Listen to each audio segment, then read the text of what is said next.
Unde ești? Haide, vorbești cu mami? Ia zi, țâs, mami. Țâs, mami. Așa. Țâs, iubito. Zi, mami, vreau țâs. Nu, țâs. Țâs. Nu gâ, mami. Că nu-i gâța, e țâța. Țâța, mami. Gugu. Așa, gugu. Gaga.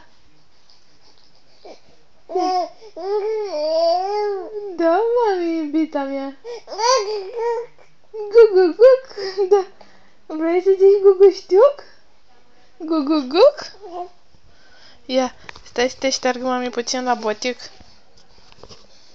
Vrei să spui gugu-știuc, mami? Și ai zis gugu-guc?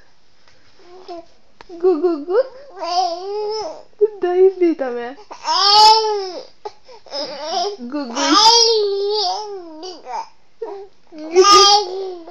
Da, mami, bravo, mami. Gugu-guc? Gugu-știuc. Gugu. Gugu-știuc? Gugu-știuc, mami? Gugu-știuc, iubita? Nu, mami. Ia zi, țâs, mami. Ia zi, vreau țâs, mami.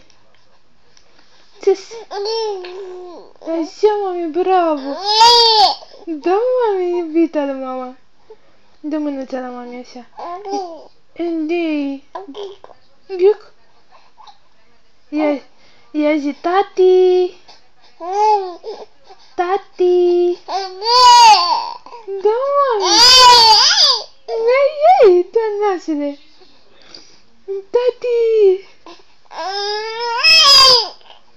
Tati, mami? Ia strigă-l pe tati. Ghighi? Ia zi, tati, te iubesc.